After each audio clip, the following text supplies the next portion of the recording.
Ready ആയിട്ടുണ്ട് കേട്ടോ. Bill ഞാൻ ഒരു ലൈനില് സുരേഷ് മെന്ന് വിട്ടിട്ടുണ്ട്. ആ ബില്ല് ഇവിടെ ചെന്നാ ഉടനെ തന്റെ കാശ് കൈ കിട്ടും. വെറുതെ മനുഷ്യന് ചുറ്റിക്കില്ലല്ലോ. താൻ പേടിക്കണ്ടോ നമ്മളെ? രോഹിണി എന്ന് പറഞ്ഞ അയക്ക് ജീവനാ. തന്റെ നക്കാപ്പിച്ച ബില്ല് അയക്ക് പുല്ലാണ് പറഞ്ഞിട്ട് അവസാനം ബില്ല് ഇങ്ങനെ തിരിച്ചു വരരുത്. തനിക്ക് എന്നെ അറിഞ്ഞൂടാ? അറിയാം. അതുകൊണ്ടാ മുമ്പേ തന്നെ പറഞ്ഞത്. വേഷങ്ങളൊക്കെ എവിടെ? പഠിക്കവരെ എടുത്തിട്ടുണ്ട്. കൈവണ്ടിയിലാ കൊണ്ടുവന്നിരിക്കണേ. പോയി എടുത്തോണ്ട് വാ. ഉണ്ടല്ലോ വാനരപ്പഴ. എന്താ സാറേ, ബില്ല് പാസ്സായ? അതിന്റെ കാര്യം ചോദിക്കാനാണ് ഞാൻ വന്നത്. നിങ്ങളല്ലേ 30,000 രൂപയുടെ ബില്ല് അയച്ചത്? അതെ, ഇതിലൊരു കള്ളത്തരില്ല കേട്ടോ. ബില്ലെന്തേ അവിടേക്ക് അയച്ചത്? പിന്നെ എന്റെ അമ്മായിപ്പന്റെ വീട്ടിലേക്ക് അയക്ക. നിങ്ങൾ ചെക്കിങ്ങിന് വന്നതായിരിക്കും അല്ലേ? ബില്ല് സുരേഷ് മേനോൻ സാർ കണ്ടോ? ഇല്ലെന്ന് തോന്നുന്നു. അതാ കുഴപ്പം. അങ്ങേര് കണ്ടാ ഉടനെ പാസ്സാക്കിയേനെ. അതെന്താ? സുരേഷ് മേനോൻ സാറിന്റെ കാമുകി ബാലയിൽ അഭിനയിക്കാൻ വേണ്ടി എടുത്ത ഡ്രസ്സിന്റെ വിലയും അതിന്റെ തയ്യൽ കൂലിയുമാണ് ആ ബില്ല്. എനിക്ക് അല്ല, അങ്ങേർക്ക് അങ്ങനെ ഒരു കാമുകയില്ലല്ലോ. പിന്നെ തന്നോട് എഴുന്നള്ളിച്ചിട്ടാണല്ലോ അയാൾ പ്രേമിക്കാൻ പോണത്. ഇതൊക്കെ മുതലാളിമാരുടെ സ്വന്തം കാര്യം. താൻ ബില്ല് മുതലാളിയുടെ കൈ കൊടുത്താൽ മതി, അത് പാസ്സായിക്കോളൂ. ശരി, കൊടുത്തേക്കാം. അല്ല, നിങ്ങൾ എങ്ങനെ ഇതൊക്കെ അറിഞ്ഞു? കീരിക്കാട്ട് ചെല്ലപ്പൻ പറഞ്ഞു. കീരിക്കാട്ട് ചെല്ലപ്പൻ അയാളുടെ ട്രൂപ്പിലെ നായിക രോഹിണിയ സുരേഷ് മേനോൻ സാറിന്റെ കാമുകി. ഈ ബാലേ ട്രിപ്പ് എവിടെയാ? അത് ഇവിടെ അടുത്താ. അപ്പൊ ഞാൻ വരട്ടെ. സാറേ, ആ ബില്ലൊന്ന് പാസ്സാക്കണേ. നോക്കട്ടെ. നമുക്ക് എന്തെങ്കിലും നക്കാപ്പിച്ച് വേണമെങ്കിൽ ഞാൻ ശരിയാക്കി തരാം. തേങ്ങ അടിക്കണമെന്ന് പറഞ്ഞ അമ്മയുടെ നെഞ്ചത്ത് തന്നെ വേണോ? എന്താ പറഞ്ഞ? അല്ല, ഈ കാശ് ഉടനെ ശരിയാക്കാം.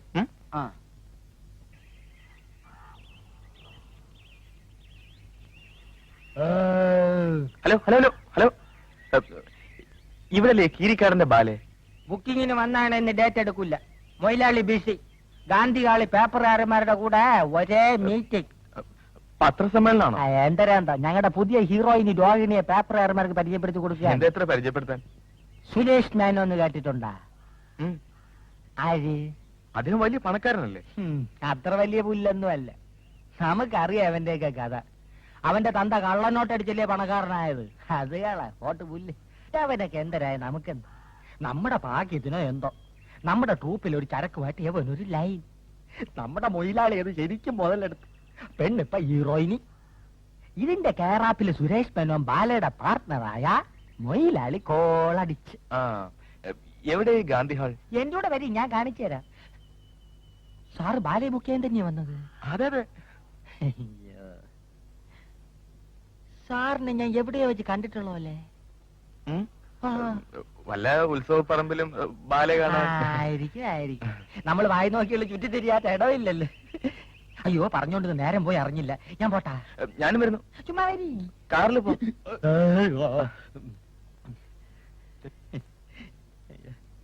ഇതാണ് എന്റെ പുതിയ നായിക രോഹിണി. തികച്ചും നായിക പ്രാധാന്യമുള്ള ഒരു ബാലയാണ് ഇത്തവണ ഞാൻ ഇറങ്ങിയിരുന്നത്. അതുകൊണ്ടാണ് രോഹിണിയെ പോലെ അഴകും ആരോഗ്യവും സൗന്ദര്യവും കലാവാസനയുമുള്ള ഒരു പെൺകുട്ടിയെ ഞാൻ നായികയായി തിരഞ്ഞെടുത്തത്. രോഹിണി എത്രാമത്തെ വയസ്സിൽ അഭിനയിക്കാൻ തുടങ്ങിയത്? 15ാമത്തെ വയസ്സിൽ. കാരണം വീട്ടിലെ ബുദ്ധിമുട്ട്. പിന്നെ ബുദ്ധിമുട്ട് എന്ന് ഉദ്ദേശിച്ചത് ഈ ജന്മവാസന പ്രകടിപ്പിക്കാനുള്ള അവസരം കിട്ടാതെ വരിക എന്നുള്ള അർത്ഥത്തിലാണ്. പിന്നെ ഈ തറവാട്ടിൽ കൊള്ളാവുന്ന വീട്ടിലെ പെൺകുട്ടികൾക്കുള്ള ചില തടസ്സങ്ങൾ. അതെ. പിന്നെ അടുത്ത് തന്നെ നമ്മുടെ രോഹിണി വിവാഹിതയാവുകയാണ്. അതെയോ? അങ്ങനെ തീരുമാനിച്ചിട്ടില്ല. ആരാ വരൻ? വരൻ നിങ്ങൾക്കൊക്കെ വളരെ വളരെ സുപരിചിതനായ കോടീശ്വരനായ സുരേഷ് മേനോൻ. ശരിയാണോ?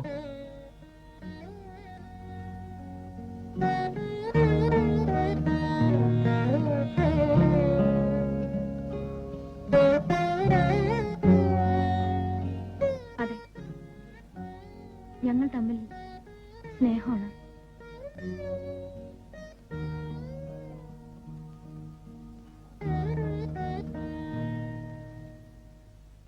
ഈ സുരേഷ് മേനോൻ ഇവിടെ വരുവോ? അത് അത് വരുമില്ലോ എന്ന് എനിക്ക് പറയാൻ പറ്റില്ല. എനിക്കൊരു അപേക്ഷയുണ്ട്. ഇത്തരം കാര്യങ്ങൾ ദയവീത് പത്രത്തിൽ പ്രസിദ്ധീകരിക്കരുത്. ഇത് എന്റെ പേഴ്സണൽ ആയിട്ടുള്ള ഒരു കാര്യമാണ്. അങ്ങനെ ഈ പത്രസമ്മേളനം തൽക്കാലം ഇവിടെ അവസാനിക്കുകയാണ്. നിങ്ങൾക്ക് എല്ലാവർക്കും എന്റെയും രോഹിണിയുടെയും പ്രത്യേകം നന്ദിയും കൃതജ്ഞതയും രേഖപ്പെടുത്തിക്കൊള്ളുന്നു. നമസ്തേ. ബ്രേക്കും പുല്ലും ഒന്നും നിന്നോളൂ. രാവിലെ ചാവ എന്റെ കൈക്കളെ കിട്ടിയുള്ള സ്വാമി. അവിടെ വിട്ട ഏതാണ്ട് അതുപോലെ തന്നെയാ. ഇതെന്തൊരു സ്വാമി താങ്ങി പിടിച്ചോണ്ട് പോണത്? വിൽക്കാൻ തന്നെ. അല്ല, ശങ്കറിന് തരാനാ. ഒരു ഉരുളിയാ, അപ്പൊ വിൽക്കാം. ഇത് ചെറുതൊന്നും അവിടെ ഇല്ലല്ലേ? എന്തായാലും സൈക്കിളിന്റെ പിറകിൽ കയറ്റി വെക്കാം. കാരത്തമ്പഴം വാങ്ങിക്കാം. ശങ്കര പാട്ടി കാണാണ്ട് വളരെ ബുദ്ധിമുട്ടിയായത് എടുത്തോണ്ട് വന്നേ. ശങ്കരൻ എന്നെ ഒന്ന് സഹായിക്കണം. ഇനി എന്തൊരു സഹായിക്കാൻ? സഹായിച്ച് മുടിഞ്ഞ്. രോഹിണി ഇപ്പോ സുരേഷ് മേനന്റെ കൂടെ കറക്കം. അതെനിക്ക് പണ്ട് അറിയാം സ്വാമി. അങ്ങേലെ മുത്തി മുക്കിലിരിക്കണ കണ്ടിട്ട് ഇങ്ങേലെ മുത്തിയും മുക്കിലിരിക്കണ കാണണമെന്ന് പറഞ്ഞ വലിയ പാടാണ്. അഴുപ്പണം കേട്ട ഇടപാട്. ശങ്കറിന് ഇനിയും ഞാൻ എന്ത് വേണമെങ്കിലും തരാം. എനിക്ക് എന്തെങ്കിലും ഒരു വഴി പറഞ്ഞു തരൂ. വഴിയുണ്ട്, പക്ഷെ അതിന് ഈ ചിരട്ടയൊന്നും പോരാ. വീട്ടിൽ വലിയ വാർപ്പൊന്നും ഇരിപ്പില്ലേ? സ്വാമി താങ്ങി പിടിച്ചോണ്ട് വരണ്ട. കിളവില്ലാത്ത സമയത്ത് ഞാൻ ചവന്ന് മാറ്റാം. വന്നോളൂ. പക്ഷെ വീട്ടിൽ വാർപ്പില്ല, ഉണ്ടാവേ ഉള്ളൂ. ഉണ്ടാവും. എന്നാ കേട്ടോ, നടന്നോ. ജോവിനി ബസ്സിനകത്ത് നിൽക്കുമ്പം ഈ സിനിമയിലൊക്കെ കാണുന്ന മാതിരി 5-6 റൗഡികൾ അവളെ കമാൻഡ് അടിക്കും. സ്വാമി ഡൈവ് ചെയ്ത് അവരുടെ ഇടയിൽ ചാടി വീണ് റൗഡികളുടെ കിണ്ണം നോക്കി ചറപറാൻ 5-6 കൊടുത്ത് അവന്മാരെ ഒതുക്കുന്നു. സ്വാമിയുടെ ഹീറോ വേഷം കണ്ട് അവള് ഇറങ്ങും. വില്ലൻ സുരേഷ് മേനോന്റെ കട്ട പോക. റൗഡികൾ എന്നെ തലില്ലേ, നോവില്ലേ? അന്തണം വെന്താലും പൂണൂല് വേവൂല എന്ന് പറഞ്ഞ പോലെ അയൽവേ തന്റെ കാര്യം. താൻ സിനിമ കണ്ടിട്ടില്ലേ? ഇല്ല. അത് തന്നെ തനിക്ക് വിവരമില്ലാതായി പോയത്. റൗഡികൾക്ക് നേരത്തെ കാശ് കൊടുത്ത് പറഞ്ഞു ഒതുക്കണം സ്വാമി. വാച്ചാണൻ.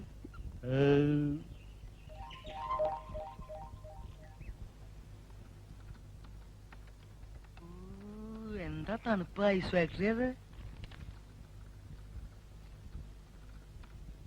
ആരാ ഇവിടുത്തെ മാനേജര്? അദ്ദേഹമാണ്. അയാളാ? ആ.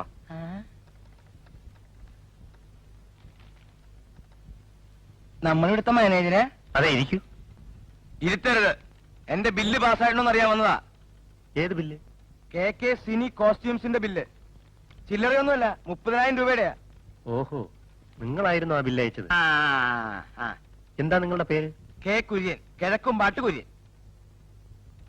മിസ്റ്റർ കുര്യൻ, ആ ബില്ലിനെ കുറിച്ച് ഞങ്ങൾ അന്വേഷണം നടത്തിക്കൊണ്ടിരിക്കുകയാണ്. നേരത്തെ ഒരുത്തം വന്ന് അന്വേഷണം നടത്തിയിട്ട് പോയല്ലോ. അത് നിങ്ങളുടെ അളിയനെ? ആളെ ചുറ്റിക്കരുത്. സംതിങ് വേണമെങ്കിലും പറഞ്ഞോ? ക്ഷണിക്കണം. വെറുതെ കുര്യന്റെ സ്വഭാവം ചുറ്റാക്കരുത്. നാട്ടിൽ കിടന്ന പെമ്പിള്ളേർക്ക് ബാല കളിക്കാൻ തുണി നിന്നിപ്പിച്ചിട്ട് കാശ് തരില്ല എന്ന് പറഞ്ഞാൽ ഇപ്പൊ തരാൻ പറ്റില്ല.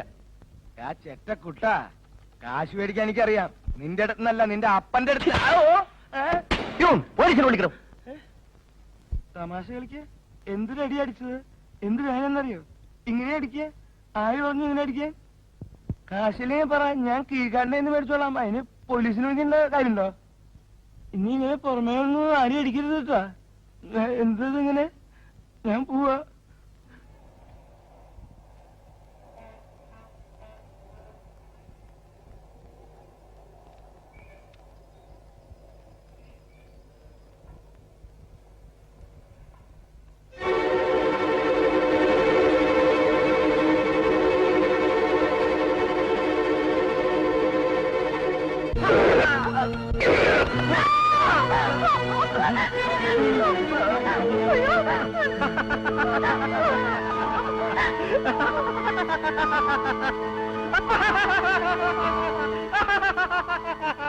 വട്ടാണ് എന്താ ഇത്? പോടാ പോടാ. കടയിലാ ഭ്രാന്ത്.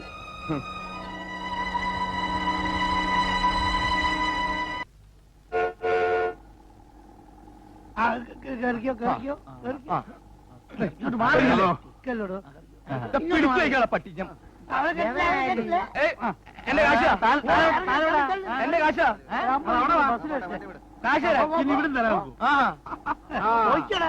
അങ്ങനെ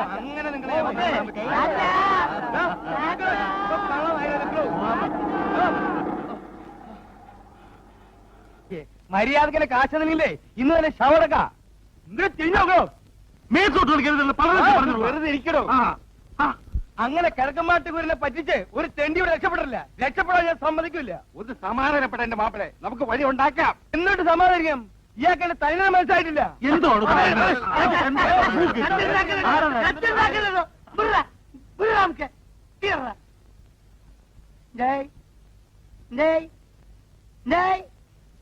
ആദ്യം നിങ്ങൾ ചെയ്യണ്ടെന്ന് അറിയോ സുരേഷ് മേനാന്ന് പറഞ്ഞ് നമുക്ക് കളച്ചിക്കെന്തിനെ ആ നമുക്ക് പിടിച്ച് പോലീസ് സ്റ്റേഷനിൽ ഏൽപ്പിച്ച് അല്ല ഇവിടെ ആ എന്റെ ഇടപാടേ അയാളോടല്ല ഇയാളോടാ ഈ നക്കി നായരോട് ഈ നക്കി എന്ന് പറഞ്ഞാലേ അയാൾ മാത്രമല്ല അത് മനസ്സിലാക്കണം കേട്ടോ പറഞ്ഞു കേൾക്കണു ആദ്യം പോലീസിനെ കൂട്ടി രോഹിന്റെ വീട്ടിൽ ചെല്ലണം എന്നിട്ട് അവൻ ആരാണ് എന്താണെന്ന് അന്വേഷിച്ചത് അവിടെ കുറച്ച് ആക്ഷൻ എടുക്കാം അല്ലാതെ ഇവിടെ കിടന്ന് മറ്റൊരു മറിച്ചും പറഞ്ഞ എന്താ കാര്യം എന്നാ ഞാൻ വരാം സ്റ്റേഷനിലേക്ക് പിന്നെ ഒരു കാര്യം വല്ല ഓടിപ്പകവരെ ശമ്പളം നടത്തിയാലല്ലോ അടിച്ചിന്റെ പൂട്ടല് കളക്ക് ഞാൻ പിന്നെ നീ എഴുന്നേറ്റ് കളിക്കണ്ട ആ കുറച്ചു നേരം നീ തുടങ്ങിയിട്ട് ഈ കൈ മുദ്ര കാണിക്കാൻ മാത്രമുള്ളതല്ല തീർക്കും ഞാൻ ഇന്ന് തീർക്കും ഞാൻ അടി അടി പുറകെ ഞങ്ങളുണ്ട് അടി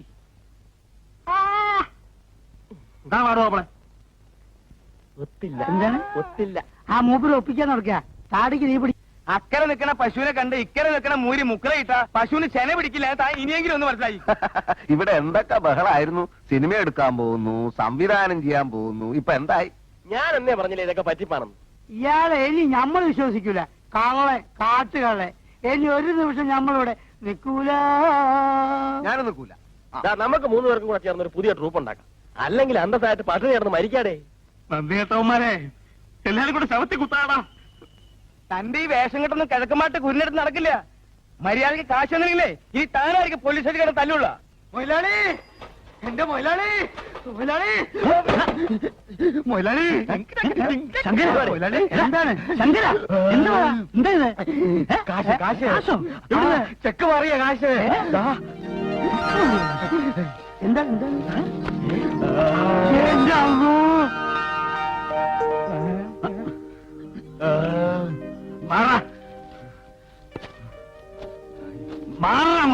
ഒരുത്തന്റെ സഹായം വേണ്ട എന്റെ വിഷമം കൊണ്ട് ഓരോന്ന് പറഞ്ഞതാ എന്റെ കാശ് ആദ്യം ഇങ്ങോട്ട് തന്നേക്ക് എനിക്ക് ഇത്തിരി ധൃതിയുണ്ട് കാശ് ഒരു തെറ്റും ചെയ്യാത്ത ഒരുത്തരും ജയിലിനകത്ത് പിടിച്ചിരിക്കുന്നു